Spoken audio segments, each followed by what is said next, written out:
the thing we're covering, Arguments for Revolutionary Socialism, just chapter one. It's a book by John Molyneux.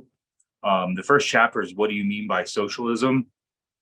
And since becoming a communist socialist, I have had to constantly argue against dogmatic views of what communism even is. I have had to explain my views to an entire gamut of individuals from other leftists, libs, and open conservatives. I'm sure I'm not the only one who has had to do this. One of the first books I was recommended to read in my early years of organizing was Socialism Seriously. I think that's the correct title. I can't remember anymore. Which has just recently been updated. The original version of the book helped me figure some things out, but it still didn't have the driving factor of like what I thought, kind of locked down my idea of a revolutionary workers' party and the necessity. It just didn't feel like the central argument to the book to me. And I haven't read the updated version. And from what I hear, it's only become more docile in its prose. Our comrade Steve from Seattle Revolutionary Socialist did a great critique on this updated version, and I recommend reading it. I will be recommending readings throughout this too, of course. In my quest to find something that I felt that had the bite needed to lock down my principles surrounding revolutionary socialism, I came across John Molyneux's book, The Arguments for Revolutionary Socialism. The overall objective of this book is to give new and seasoned Marxist activists the tools to help combat neoliberal hegemony we find ourselves facing constantly. For this discussion, I'm only going to cover the first chapter. So in the first section of the first chapter titled, What Do You Mean by Socialism? Molyneux starts off with the classic counter to our cause, and that's, Stalinism, what they hear the word and it automatically draws to that. Molyneux states opponents view socialism as either the control of all social life by a bureaucratic and oppressive state, or as a status quo modified by few reforms and somewhat more state intervention. Arguments made by those against socialism tend to draw on the Stalinist top-down socialism as their reference, or China at this point right now. Even those who see problems in the current system shy away from the term socialism because of propaganda that is fed to us as children in schools and currently in society. The vast majority of those who see socialism in a positive light may look to places like Brazil with Lula, Bolivia, China, any of these examples as socialist states because they have done the bare minimum in nationalizing industries, giving universal health care, and bettering education to citizens. If these are markers of socialism, quote unquote, then the majority of the world is socialist, and it's just us who's fucking backwards. The Two Souls of Socialism is another great resource to help kind of clarify the difference between top-down and bottom-up socialism. We've also done a presentation on this. So yes, we all have our utopian idea of what socialism should and would look like, but the fact is we have no idea what society will look like under socialism because we have not begun to struggle with the contradictions we have faced for so long. Socialism is not a quick process, nor was the establishment of capitalism. The development of a socialist society will be a constant struggle to break down the hegemonic forces that we have been inundated with. As Molyneux stated, if the future society is to be truly socialist, then its details can be decided only by the workers who build it. For Marxists, the fundamental aim of socialism is the creation of a classless society. In the above mentioned examples of what we see as socialism, we do not see the dictatorship of the working class, but rather the dictatorship over the working class. This newly formed bureaucratic class uses working class rhetoric in order to achieve their aims. There is no democratic control by workers. The first year of the Russian Revolution showed us the organizational form of workers' power, the Soviet, or Workers' Council, which arises directly from the working class struggle. Another great book to read is Victor Serge's Year One of the Russian Revolution. I mean, it goes to show that there was a lot going on, and yeah, it was a struggle.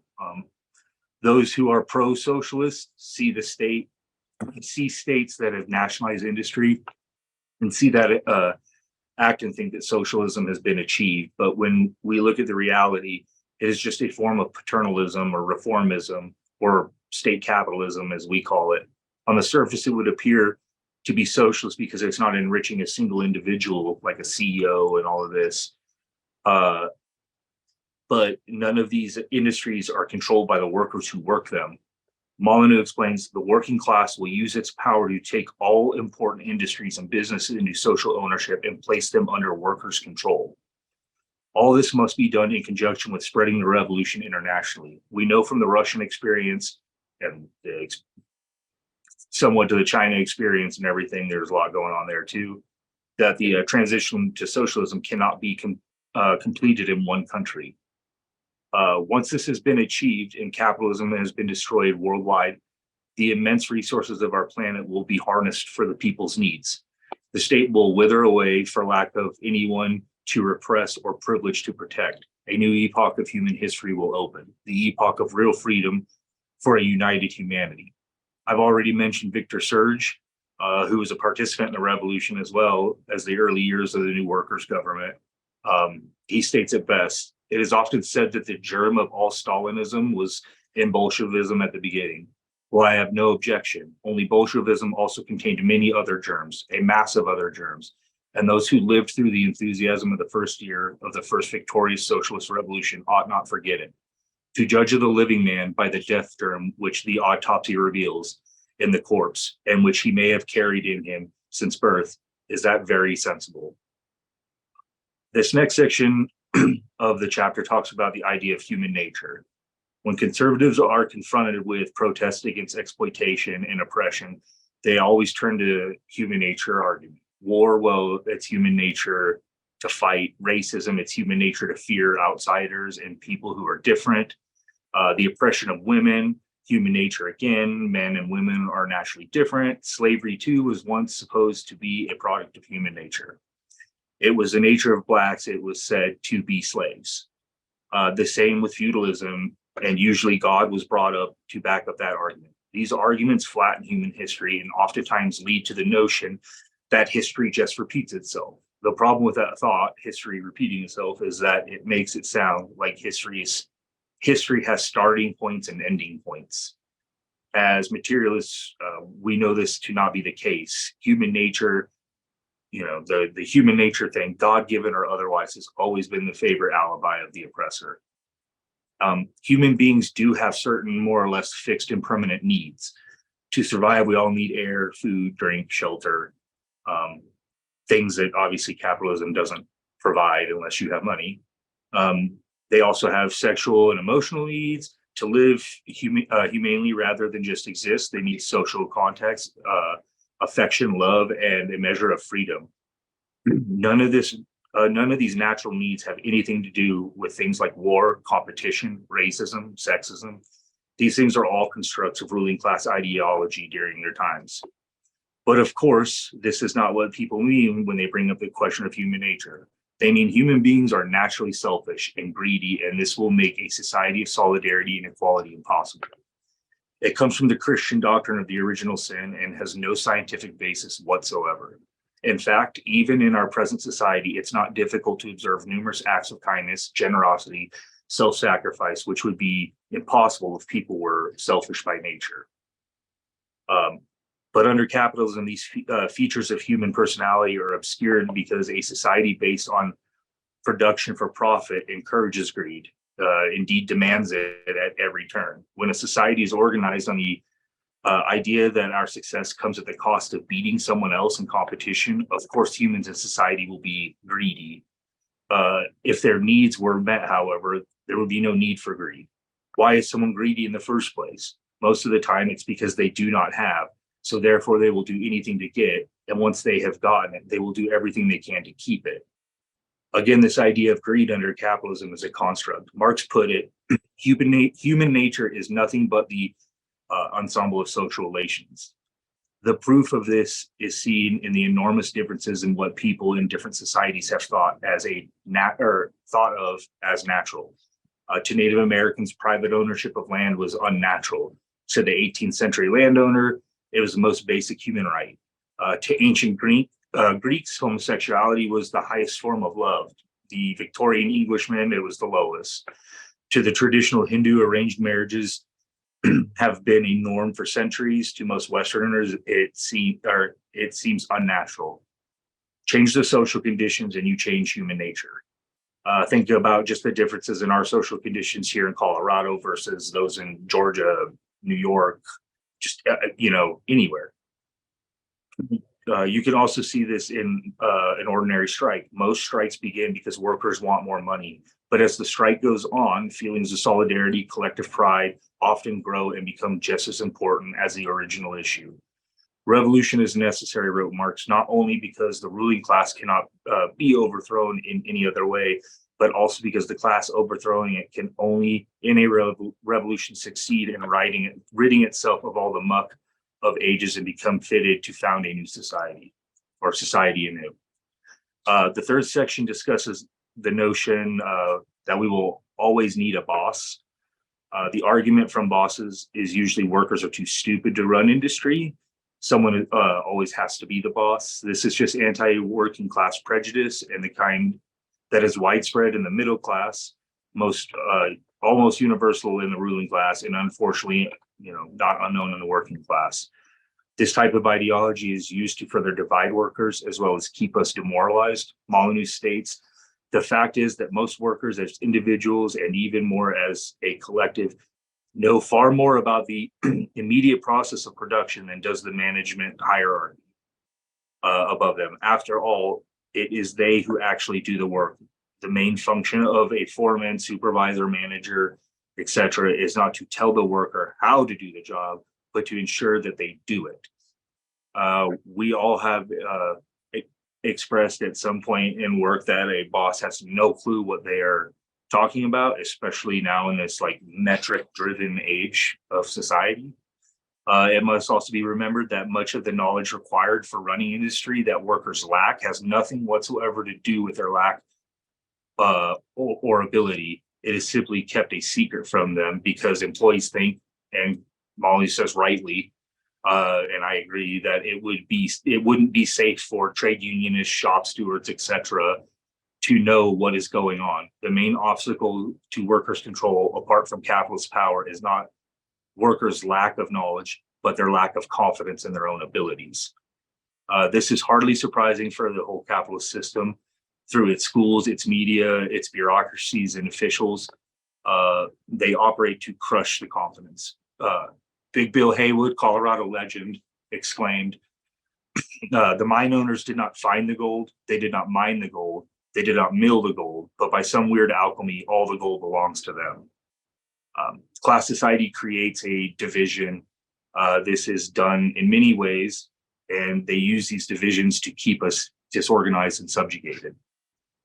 As revolutionaries, we do not shy away from the necessity of a revolution, but naysayers always bring up the argument of revolution. This is the next chapter or section in the chapter. It's certainly likely that a revolution would involve some violence for the simple reason that ruling class is not going to surrender its wealth and power peacefully. For the same reason, to reject a revolution because it involves violence is to reject the possibility of getting rid of capitalism. And however much violence there would be in a revolution, it pales into significance compared to the violence involved in allowing capitalism to continue. The violence will not come from our end. It will be initiated by those who we aim to overthrow. Like Marx said, when our turn comes, like Marx said, when our turn comes, we shall not make excuses for the terror. You are fooling yourself if you think people like the Proud Boys and neo-Nazis, any of these groups, won't enact the most extreme terror and violence on anyone they see as less than. The daily process of capital production exposes workers to injury, disease, and even death, all in the pursuit of profit. This is violence, and it is enacted upon us every day. Recently, there was an Amazon worker here in Colorado who died on the shop floor, and the managers just stacked boxes around his body so other workers would keep working until the coroner got there. It took hours. Capital production is, we also have to remember capital production is not just limited to commodities and things. Part of capital production is intellectual production, our schools. In this country, kids are being murdered left and right. People call for gun reform, but the thing is, it'll never happen without mass movement, mass organization. And of course, we know that also gun reform goes to those that are oppressed. One comrade recently stated that the walkouts we are seeing by students is a great, it's a great thing to see, but we need to see stayouts. We need to see students not going back, initiating these things. Gun manufacturing is the final big manufacturing job in the US, and it brings in big dollars. And that is why without mass movement, strikes, etc., these kids staying out, we won't see the end of, children being slaughtered wholesale. Like it doesn't matter. They're an input in the production of the gun system at this point.